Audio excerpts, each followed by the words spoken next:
We're getting teased with 40 and 50-degree weather, and the lows are still in the freezing, but I'm going to go ahead and get some of my plants in the big garden beds that are sheltered and see how that works out. The video is about a week old, but I'm going to get out and do something today.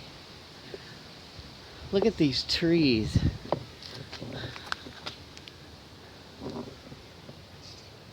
Aren't those trees beautiful? We've been having lots of rain too, so I just want to get out and do something. I just feel like I need to get out and do something, and I'm holding the camera with the arm that I'm supposed to be, so I am trying to rest my left arm so that it can heal. All right, guys, let's get this done. I really am enjoying this cover that's over these two beds. It gives me a place to work that is not wet. We've been having lots of rain. By the way, my name is Kelly. I'm the K part of J&KPotter. And in my channel, you're gonna see lots of different things. Not just about the garden, but just about kind of life in general.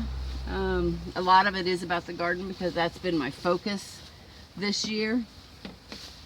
And I set out to do it, and I have been able to achieve it with those beautiful chard starts. A friend of mine gave me those.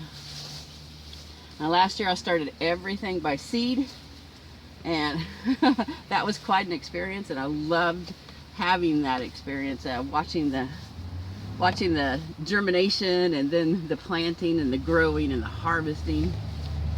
That was so fun. I think we've had some squirrels in the bed. And this is actually bed 2. I have 4 beds.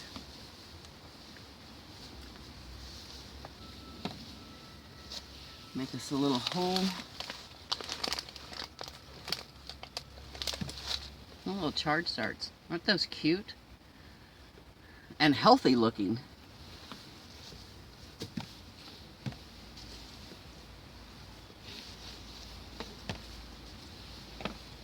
I'm not sure how big chard gets because I've never grown it.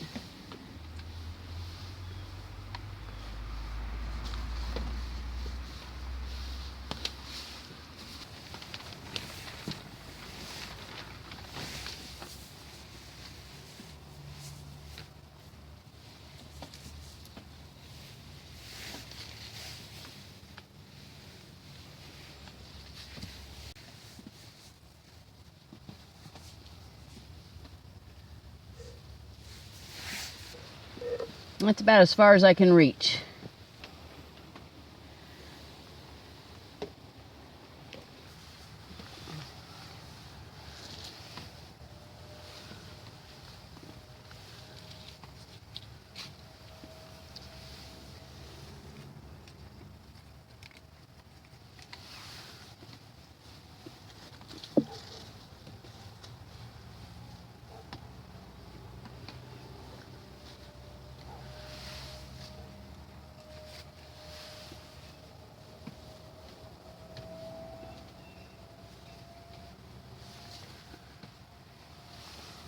Okay, my fingers are pretty cold now, so I'm going to go ahead and head in the house. But before I do, I want to show you, I've got all 18 of these planted, and I want to show you the nasturtiums, how well they're doing in this cold weather.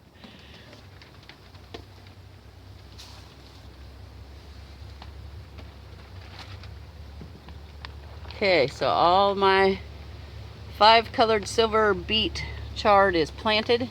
And there's my nasturtium. It just looks wonderful. Find something fun to do and enjoy life. Catch you next time. Well, so the time is again already. I forgot. I wanted to show you some of my passion fruit that I got, and you can see what it looks like when I open it up, and I'm gonna give it a taste and see what I can do with it. Let's do this together, because once again, this is something new that I've never done before. So I'm pretty excited. Passion fruit.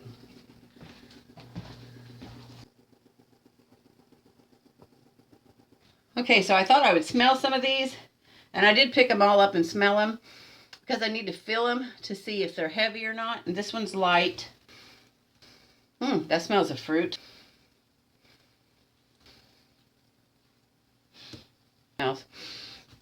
Smells fruity. And this one here smells the fruitiest. And it's kind of wrinkly. So I did watch a few YouTube videos, and they say you want them when they're heavy, and you also want them when they're crinkly. This one's heavy, and this one's crinkly, so I'm going to go ahead and open these two up, and we'll see what we get out of it. Now, I do know that the seeds are supposed to be black for them to be viable to plant. Now, this is the crinkly one. I don't know if you guys can see that.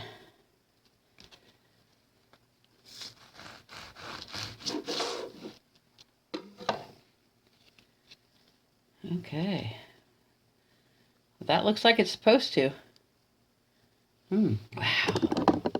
That smells really good. It smells like a tropical fruit.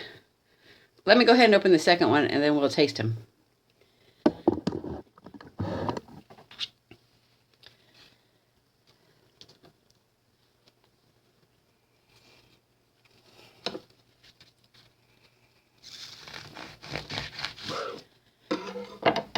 Oh, wow, look at that. Okay. Now, you can eat the seeds if you want, but they're hard. I'm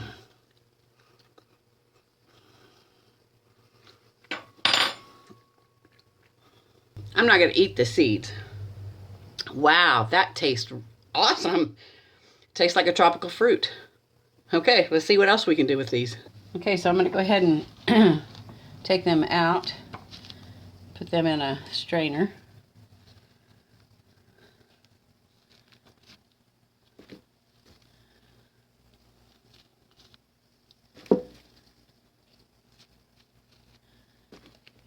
I'm going to mash them to see about getting the juice out of them.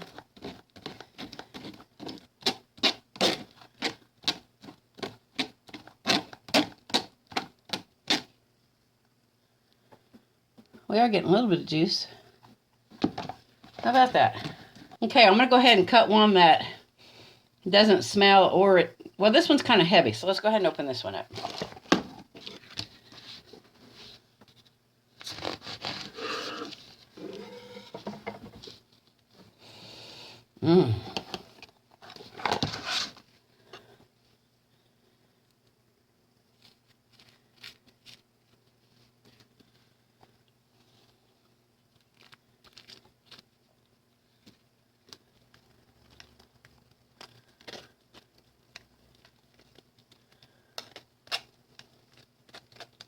Interesting indeed. I'm going to go ahead and open a few more. Perfect. Those look perfect. So you can't always go by the feel, I guess, because this one feels empty. But it's full. It's very full. Passion fruit.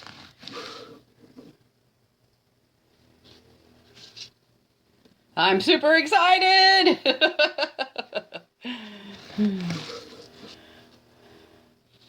Now the black you see is the seeds. So that's what you're supposed to see. This one's real crinkly. Guess I didn't notice it a while ago.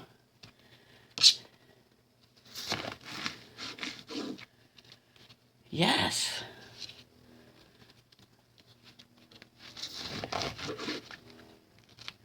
Now, I don't know how long these have been picked off of the vine.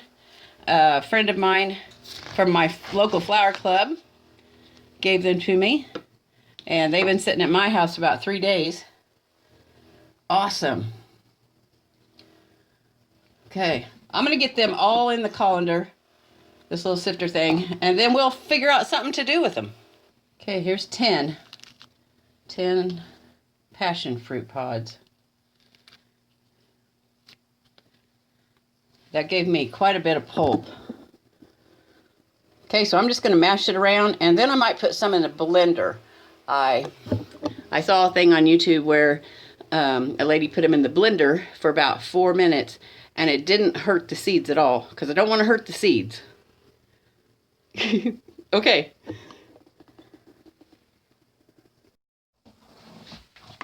So I've just been smashing and turning and smashing and turning. Still a lot of pulp on there, but there's enough juice that I can try it. So I'm getting ready to do that for you. Then we're going to taste it. Let me use my other hand for the camera. Okay, you guys ready? I'm excited. That really smells. It's such a different smell. It's between a pineapple and a coconut. And maybe even a papaya. So, wow. Now the juice is just a hint of tartness, kind of like a fresh lemonade would have the tartness. And this juice is like that, but you can taste all the tropical fruit. Wow. I would suggest that you guys grow some passion fruit vines. Now I think they are aggressive if you don't watch them, but yeah. Give me a holler if you want some seeds after I get them all dried and stuff. I can, we can work out a thing where I can send you some seeds. So just let me know.